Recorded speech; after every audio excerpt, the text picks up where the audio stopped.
Mobile phone റേഡിയേഷന് side എഫക്റ്റുകൾ ഉണ്ടോ എന്നും wifi റൂട്ടറുകൾ ആരോഗ്യ പ്രശ്നങ്ങൾ ഉണ്ടാക്കുമോ എന്നുമുള്ള ചർച്ചകളും ആശയക്കുഴപ്പങ്ങളും എപ്പോഴും ഉണ്ടാകാറുണ്ട്.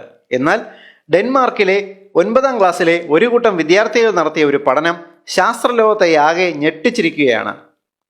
വളരെ ലളിതമായ ഒരു പരീക്ഷണമാണ് അവർ ചെയ്തത്. ആ കുട്ടികൾ 400 വിത്തുകൾ എടുത്ത് 12 ഡിഷുകളിലാക്കി. 6 ഡിഷുകൾ വീതം 2 വ്യത്യസ്ത മുറികളിൽ സൂക്ഷിച്ചു. 2 മുറികളിലും ഒരുപോലെ വെള്ളവും സൂര്യപ്രകാശവും നൽകി. ഒരു മുറിയിൽ മാത്രം 2 വൈഫൈ റൂട്ടറുകൾ സ്ഥാപിച്ചു.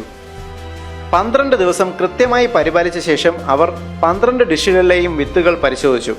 സൂര്യപ്രകാശവും വെള്ളവും മാത്രമേറ്റ് കിടന്ന ഒരു മുറിയിലെ 6 ഡിഷുകളിലെ വിത്തുകൾ എല്ലാം മുളച്ച് ആരോഗ്യകരമായി വളർന്നു. എന്നാൽ വൈഫൈ റൂട്ടറുകൾ ഉണ്ടായിരുന്ന മുറിയിലെ 6 ഡിഷുകളിലെ വിത്തുകളിൽ മുളച്ചത് വിരലിലെണ്ണാവുന്നവ മാത്രം. മുളയ്ക്കാത്ത വിത്തുകളിലെ കോശങ്ങൾക്ക് നാശം സംഭവിക്കുകയും ജനിതക മാറ്റം വരികയും ചെയ്തിരിക്കുന്നു. ഈ പരീക്ഷണ ഫലം ശാസ്ത്രലോകമാകെ ഞെട്ടലോടെയാണ് ഉൾക്കൊണ്ടത്. തുടർന്ന് നടത്തിയ പരീക്ഷണങ്ങളിൽ കണ്ടെത്തിയ റിപ്പോർട്ടുകൾ ഇവയാണ്.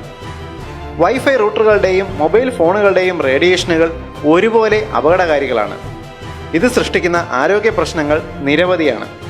ഉറക്കക്കുറവുണ്ടാക്കുന്നു, കുട്ടികളുടെ വളർച്ചയെ അപകടകരമായി ബാധിക്കുന്നു, തലച്ചോറിലെ കോശങ്ങൾക്ക് ഏറെ അപകടകരമാണ്. സ്ത്രീകളിലും പുരുഷന്മാരിലും ഈ റേഡിയേഷൻ ഒരുപോലെ വന്ധ്യത സൃഷ്ടിക്കുന്നു. കോശങ്ങളുടെ DNA ഘടനയിൽ പോലും റേഡിയേഷൻ മാറ്റം വരുത്തുന്നതായി പഠനങ്ങൾ തെളിയിക്കുന്നുണ്ട്. ബെൽജിയം റിസർച്ച് ഫൗണ്ടേഷൻ നടത്തിയ ഈ പഠനത്തിൽ നിങ്ങൾ വൈഫൈ റൂട്ടറുകൾ പോലുള്ള ഉപകരണങ്ങൾ നിങ്ങളുടെ കിടപ്പുമുറിയിൽ വയ്ക്കരുത് എന്ന് പ്രത്യേകം നിർദ്ദേശിക്കുന്നു.